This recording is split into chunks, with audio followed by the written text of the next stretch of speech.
काफी पुरानी बात है। एक स्पेरे ने एक सांप को पकड़ा और बैंत की टोकरी में कैद कर दिया और तभी एक चूहे को भी पकड़ा।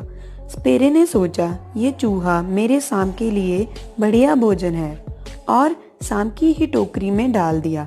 टोकरी के अंदर सांप जैसे ही चूहे को खाने की कोशिश करता है, चूहा बोल उठता है, अरे सांप भाई, मुझे मत मारो। अगर तुम मुझे नहीं मारोगे तो मैं तुम्हें इस कैद से आजाद करा दूंगा। सांप बहुत हैरान हुआ और सांप ने सोचा कि ये नन्हा सा चूहा उसे कैसे आजाद करा सकता है। सांप ने चूहे से कहा, जब मैं इस कैद से निकलने में कामयाब नहीं हो सका तो तुम मेरी क्या मदद कर सकते हो। सांप बोला, देखो मुझे बहुत जोर से भूख लगी है। चूहे ने कहा, फिर तो क्या फायदा, मुझे खाकर वैसे भी तुम्हारा पेट भरने वाला नहीं। अगर तुम मुझे बख्श दो तो मैं तुम्हें आजादी दिला सकता हूँ। फिर जितना दिल चाहे, जहाँ दिल चाहे, तुम पेट भर के खाना खा सकते हो। चूहे ने कहा, तुम मोटे मोटे चूहे, बढ़िया मेंढक, छिपकलियाँ सब तुम्हें खाने को मिल सकती हैं, आगे तुम्हारी मर्जी। सांप ने सोचा, बात तो इसकी ठीक है, इसे तो मैं बाद में भी खा सकता हूँ। सांप फिर से बोला, ठीक है, तो बताओ तुम मेरी कैसे मदद करोगे। अगर तुम्हारी बात ठीक निकली तो मैं तुम्हें नहीं खाऊंगा। चूहे ने कहा, मैं तुम्हारे सर पर बैठकर एक मंत्र का उच्चारण करूंगा, बस तुम्हें अपनी आंखें बंद करनी होंगी, बस इतना ही है।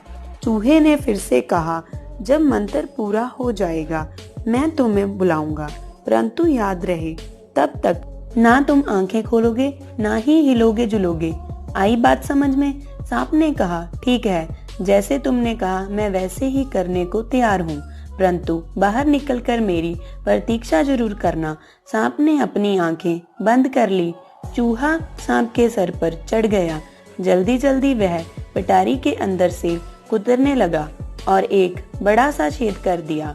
चूहे ने वहां से छलांग लगाई और रफू चक्कर हो गया और थोड़ी देर बाद सांप ने अपनी आंखें खोली और वह भी पिटारी में हुए उस छेद के जरिए बाहर निकल गया।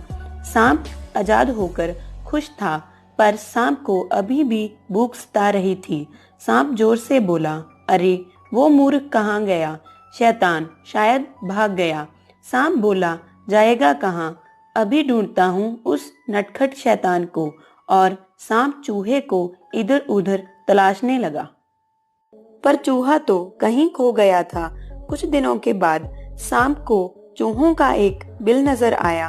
वे समझ गया कि जरूर चूहा इसी बिल में होगा और जल्दी ही चूहे की मुंडी उसे वहां नजर आई और सांप बोला, ये धोखेबाज यहाँ छुपा बैठा है, अब ये मुझसे बचकर नहीं जाएगा।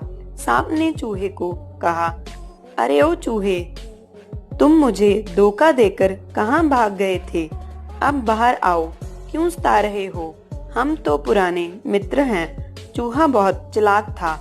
चूहा सांप से बोला, मित्र, और तुम क्या कहते हो, क्या ऐसा हो सकता है, ये तो हम दोनों जानते हैं कि हम में मित्रता हो ही नहीं सकती। उस दिन तो तुम भी मजबूर थे और मैं भी, इसलिए दोस्ती का सारा नाटक करना पड़ा।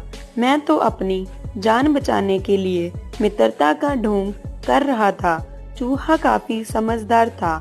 चूहा फिर से बोला, दोस्ती हमेशा बराबर बालों में हो सकती है, कहाँ तुम इतने बलशाली और कहाँ मैं इतना कमजोर, हम कभी मित्र नहीं हो सकते। जाओ बाबा, माफ करो। सांप ने सोचा, ये तो बहुत समझदार है, इसे झांसे देना अब मेरे बस की बात नहीं। अब मुझे कहीं और अपना भोजन तलाश करना चाहिए। और सांप वहां से चला गया। इस कहानी से हमें यह सीख मिलती है कि अगर हम मुसीबत के समय अपने दिमाग का सही इस्तेमाल करें तो हम बड़ी से बड़ी मुसीबत से भी आसानी से निकल सकते हैं।